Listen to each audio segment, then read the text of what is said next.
नमस्कार, पर्पल भारत में आपका स्वागत है। आपका अपना चैनल पल पल हर पल आपके साथ। लाइक और सब्सक्राइब कीजिए। सभी साथियों का आज की इस प्रेस कॉन्फ्रेंस में बहुत बहुत स्वागत है। जैसा कि आप देख रहे हैं कि सरकार आजकल एक मुद्दे पे बहुत घिरती हुई नजर आ रही है और उस मुद्दे पे घिरने के बाद सरकार ने उल जुलूल बयानबाजी शुरू कर दी है, जैसा ये हर मुद्दे पे करते थे।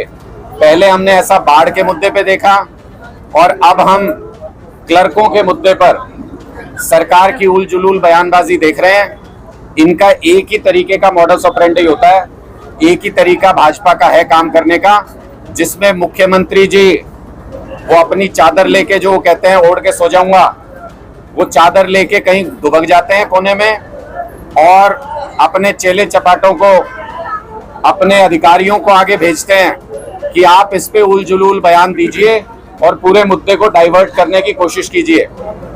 सरकार की तरफ से, सीएम ऑफिस की तरफ से ये बयान आया कि क्लर्कों को 35,400 का पे ग्रेड नहीं दिया जा सकता, सैलरी नहीं बढ़ाई जा सकती।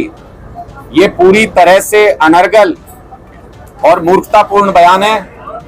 जिस तरीके का काम सरकार क्लर्कों से लेती है, उसके अंदर वो सारी एफिशिएंसी, उसके अंदर वो सारी एजुकेशनल क्वालिफिकेशन, वो सारे सर्टिफिकेशन आते हैं जिसके आधार पे ग्रेड को 35,400 किया जा सकता है। दूसरा, इन्होंने कहा कि हम सारे प्रदेशों से, आसपास के जो प्रदेश हैं उनसे ज्यादा पे ग्रेड दे रहे हैं।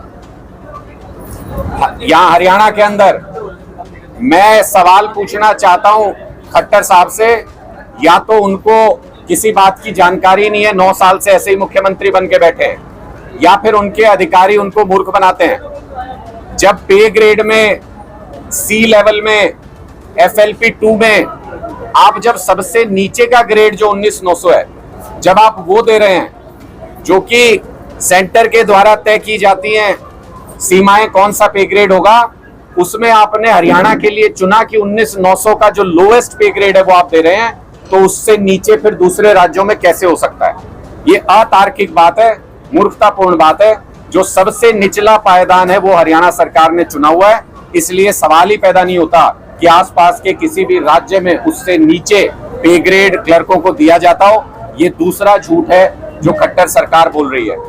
इसके साथ साथ इन्होंने ये नहीं बताया कि इनके यहाँ पे जब तक, बाकी स्टेट्स में क्या है, प्रोबेशन पीरियड है, प्रोबेशन पीरियड खत्म होते ही क्लर्कों की सैलरी बढ़ जाती है और हर 3 साल में उनके प्रमोशंस भी होते हैं। हरियाणा के अंदर जब तक क्लर्क कंप्यूटर एग्जाम और टाइपिंग एग्जाम आगे का क्लियर नहीं कर लेता, तब तक क्लर्क का 1 रुपया सैलरी नहीं बढ़ती, चाहे वो 10 साल काम कर ले या 15 साल काम कर ले। ये कहते हैं क्लर्क सिर्फ डायरी और डिस्पैच की पोस्ट है, इसलिए उसमें हम सैलरी नहीं बढ़ा सकते। तो फिर अगर डायरी और डिस्पैच की पोस्ट है तो सरकार बौखलाई क्यों हुई है इतनी? इतने सारे विभागों में काम कैसे रुक गया? सिर्फ डायरी डिस्पैच की वजह से करोड़ों रुपए का नुकसान हो रहा है। 200 करोड़ रुपए का नुकसान हर रोज हो रहा है और सिर्फ मनोहर लाल खट्टर जी के अहंकार की वजह से यह नुकसान हो रहा है, वरना कोई और वजह नहीं है कि मुख्यमंत्री खुद आमने सामने बैठ के 5 लोग जाते हैं सिर्फ क्लर्कों के रिप्रेजेंटेशन के लिए, उनकी जो कमेटी जाती है बात करने के लिए, मुख्यमंत्री जी के ड्राइंग रूम में, उनके दिल में इन 5 लोगों के लिए भी जगह नहीं है। इतना अहंकार मुख्यमंत्री जी में है कि खुद सामने बैठ के इन क्लर्कों के रिप्रेजेंटेटिव से बात नहीं कर सकते और अपने OSD के जरिए ये कहलवाते हैं कि किसी भी हालत में सैलरी तो नहीं बढ़ सकती। तो आज हम ये कहना चाहते हैं, मुख्यमंत्री जी आप भी यहीं हो और हम भी यहीं हैं, जितना जोर लगाना हो आपको लगा लो, जितनी ताकत आपको लगानी है लगा लीजिए, बाद में मत कहना कसर रह गई। 1.5 साल बाद हरियाणा में आम आदमी पार्टी की सरकार बनने जा रही है, क्लर्कों की सैलरी बढ़ेगी, बढ़ के रहेगी, किसी भी हालत में आप रोक नहीं पाओगे। आज आम आदमी पार्टी स्पष्ट करना चाहती है आपके बीच में। और दूसरी बात, तमाम तथ्यों को हम लोग जुटा रहे हैं और इनकी जो अनर्गल बयानबाजी है उसको भी इकट्ठा कर रहे हैं। मैं बहुत जल्द इस पे डिटेल्ड प्रेस कॉन्फ्रेंस करके उन सारे मुद्दों को हरियाणा के लोगों के समक्ष रखने जा रहा हूं और मैं मुख्यमंत्री जी को भी आमंत्रित करता हूं, खुली चुनौती देता हूं, या तो वो उसी प्रेस कॉन्फ्रेंस में आए मेरे साथ और हम खुली बहस कर लेते हैं कि क्लर्कों की सैलरी बढ़ सकती है कि नहीं बढ़ सकती है, बढ़नी चाहिए कि नहीं बढ़नी चाहिए। खुली बहस की चुनौती मुख्यमंत्री जी को देता हूं और अगर उनको हमारी प्रेस कॉन्फ्रेंस में आना मंजूर नहीं है, बड़ा कद है, अहंकार हो गया होगा इतने साल सत्ता में रह के, मैं मुख्यमंत्री जी के जनसंवाद में अकेला जाने को तैयार हूं। उनका मंच, उनका माइक, उनकी सभा, मैं वहां पर उनसे खुली बहस करने के लिए तैयार हूं। जनसंवाद में जनता भी सामने होगी, मुख्यमंत्री जी का प्रोटोकॉल भी होगा, सब कुछ होगा। वहां पर अगर वो खुली बहस करना चाहें तो वहां पर कर लें। मुझे लगता है कि अब हरियाणा की जनता ये स्पष्ट तौर पे देख चुकी है, ये सिर्फ क्लर्कों का मामला थोड़ी है। क्लर्क गए, क्लर्कों से मुख्यमंत्री नहीं मिल सकते, नहीं मिले। कहीं ऐसा होता है ना कि सड़क पे आप जा रहे हो तो अगर दूसरे नेता भी घूम रहे हैं तो सड़क पे गाड़ियों का काफिला ही टकरा जाए, कहीं आसपास से निकल जाए। इनके सांसद, 7 सांसद दिल्ली में और हरियाणा के सारे सांसद, कहीं कोई नजर नहीं आया। इनके विधायक, आप बता दीजिए, नामित कर दीजिए कौन विधायक जनता के बीच में गया। एक ने जाने की कोशिश की थी, वो भी फोटो खिंचाने के लिए, इसलिए जनता ने मुंह तोड़ जवाब दिया। वहां पर उनको मुख्यमंत्री हेलीकॉप्टर में जाते हैं, उप मुख्यमंत्री ट्रैक्टर पे बैठ के जाते हैं, नीचे नहीं उतरते, और विद साहब बोट में बैठ के जाते हैं, चारों तरफ 4 सिपाही लेके जाते हैं अपने साथ में। इन लोगों को ये सारी सुविधाएं मिल जाती है क्योंकि जनता के टैक्स का पैसा और इनकी सरकार है। आम आदमी कहां जाए? इस पूरी बाढ़ में हमने देखा इन्होंने लोगों को अपने हाल पे छोड़ दिया। कोई गांव में जी रहा है कि मर रहा है, पूछने तक नहीं गए उसका हाल। ऐसी स्थिति में लोगों को भी ये नजर आ गया कि ये लोगों की सरकार नहीं है, जनता की सरकार नहीं है। ये बाढ़ की वजह से 13 डिस्ट्रिक्ट के अंदर जितनी नाराजगी लोगों में इस सरकार के प्रति हुई है, उसने आग में घी डालने का काम किया है। लोग पहले से बहुत नाराज और गुस्सा थे इस सरकार से। बाढ़ के अंदर जो इनका मैनेजमेंट फेल हुआ है उसकी वजह से लोगों में और ज्यादा गुस्सा है सरकार। पंजाब की सरकार निर्माण नहीं कर पाई। ठीक है, मैं भूपेंद्र सिंह हुड्डा जी से भी ये पूछना चाहता हूं कि अगर उनका आरोप है तो कई बार ऐसे मौके आए जब केंद्र में भी कांग्रेस की सरकार थी, हरियाणा में भी कांग्रेस की सरकार थी, पंजाब के अंदर भी कांग्रेस की सरकार थी। भूपेंद्र हुड्डा जी ने कर क्यों नहीं लिया निर्माण? कर लेते और समाधान कर देते इस समस्या का। बीजेपी के लोगों का भी ऐसा मौका मिला, केंद्र में जब उनकी सरकार थी, हरियाणा में उनकी सरकार थी, पंजाब में भी अकालियों के साथ उनकी सरकार थी, कर लेते। क्यों नहीं किया? समाधान कर सकते थे। आम आदमी पार्टी को जिस दिन ऐसा मौका मिला, हम बातें नहीं करेंगे, आरोप नहीं लगाएंगे, इस समस्या का पूर्ण समाधान कर देंगे। जिस दिन केंद्र में, हरियाणा में और पंजाब में एक राय की आम आदमी पार्टी की सरकार होगी, उस दिन ऐसे जितने भी विवाद हैं आपसी बातचीत के जरिए उनका तुरंत समाधान कर देंगे। अपनी पार्टी की टोपी पहन के इस संघर्ष में हमारा साथ दे रहा है। हमने बिजली आंदोलन पूरे प्रदेश के अंदर शुरू किया है, जो बाढ़ की वजह से थोड़ा सा डिले हो गया था, लेकिन आज भी मैंने देखा कई सारी महिलाएं बिजली के बिल लेके आई हुई थी।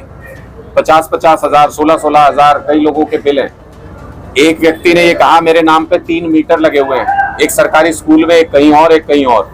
अब वो नया मीटर चाहता है अपने घर के लिए, तो कहते हैं वो 3 मीटर है तुम्हारे नाम पे, पहले उनका बिल क्लियर करो। उनका बिल लाखों में है। वो कह रहा है कि मैं सरकारी स्कूल में मीटर कैसे लगवा सकता हूं, पर कोई सुनने को तैयार नहीं है।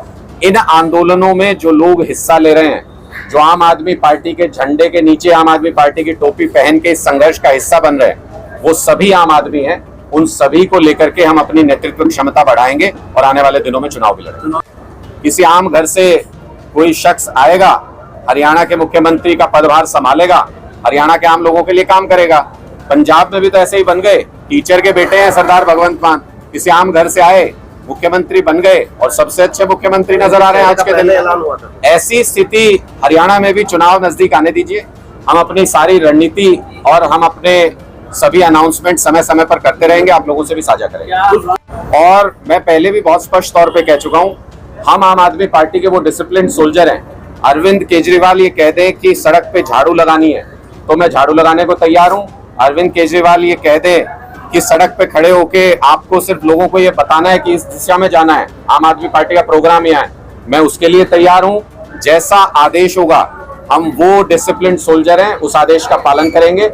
हमें किसी काम में कोई गुरेज नहीं है क्योंकि हम आम आदमी। दूसरे तरह से जो महिला विरोधी चरित्र है भारतीय जनता पार्टी का, और हम ये बार बार कहते हैं, किसी अपराध का हो जाना अलग बात है, उस अपराध के ऊपर सरकार का संज्ञान लेना या नहीं लेना महत्वपूर्ण है।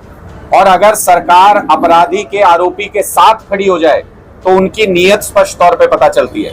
यहां तीनों ही केसेस में अगर आप देखोगे, और इसके अलावा भी दर्जनों केस आपको पूरे देश में मिल जाएंगे। महिला पहलवानों का मामला हुआ, बीजेपी सरकार आरोपी बृजभूषण शरण सिंह के साथ खड़ी नजर आई। हरियाणा के अंदर जूनियर कोच का मामला हुआ, बीजेपी सरकार आरोपी संदीप सिंह के साथ खड़ी नजर आई। मणिपुर में महिलाओं के खिलाफ अत्याचार का वीडियो पूरे देश ने देखा, आक्रोशित है पूरा देश। बीजेपी के मुख्यमंत्री कह रहे हैं ऐसी तो सैकड़ों घटनाएं हुई थी, जस्टिफाई कर रहे हैं उसको। मुझे लगता है इससे ज्यादा शर्मनाक और इससे ज्यादा वाहियात राजनीति आज तक हिंदुस्तान में नहीं हुई, जो भारतीय जनता पार्टी करने की कोशिश कर रही है। लेकिन देश भी अब धीरे धीरे समझ रहा है इनकी इन हरकतों को। ये अलग अलग जातियों को, समुदायों को, धर्म को, प्रदेशों को, गांव-गांव को आपस में लड़ाते हैं और फिर जब वो आग तेज हो जाती है तो उस पर अपनी राजनीतिक रोटियां सेकते हैं। अब इनका ये चेहरा बेनकाब हो चुका है, पूरे देश के लोग इसको समझ चुके हैं। मणिपुर के मुद्दे पर प्रधानमंत्री को स्पष्ट करना पड़ेगा, या तो वो अपनी सरकार को बर्खास्त करे या वो स्पष्ट करे कि वो किसके साथ खड़े हैं, इन अपराधों के आरोपियों के साथ खड़े हैं या इन अपराधों में पीड़ितों के साथ खड़े हैं। निर्माण करने की कोशिश मोदी सरकार ने की, और जब 5 जजेस की बेंच ने ये कहा कि दिल्ली के चुने हुए मुख्यमंत्री, चुनी हुई सरकार दिल्ली को चलाएगी, तो उसको एक अध्यादेश लाके पलटने का फैसला केंद्र की मोदी सरकार ने किया। ये लोकतंत्र के खिलाफ फैसला था।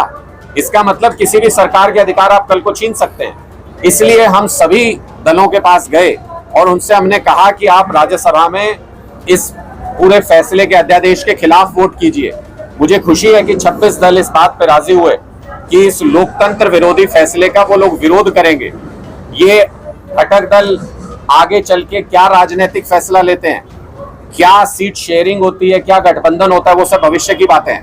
आज के दिन में सभी एक राय, एक बात को लेकर के हैं कि जो मणिपुर में हो रहा है वो सही नहीं है, उसके लिए सब लोग एकजुट हैं। और जो दिल्ली के लिए अध्यादेश लाया केंद्र सरकार ने, उसके खिलाफ सभी लोग एकजुट हैं। अभी तक यहीं तक ये वार्तालाप है। डेलीगेशन जो इंडिया के सभी घटक दल हैं, उन सभी सांसदों का डेलीगेशन 20 सांसदों का आज मणिपुर गया हुआ है, आज सुबह ही गए, और वहां के सभी हालातों के बारे में, वहां विक्टिम्स से बात करेंगे, जो लोग पीड़ित हैं उनसे बात करेंगे, और वहां के पूरे हालात देश के सामने रखेंगे, जिसको भारतीय जनता पार्टी ने पिछले 3 महीने से किसी न किसी रूप में उसको छुपाया हुआ है, किसी न किसी रूप में उसको छुपाने की कोशिश कर रहे हैं या उससे ध्यान हटाने की कोशिश कर रहे हैं।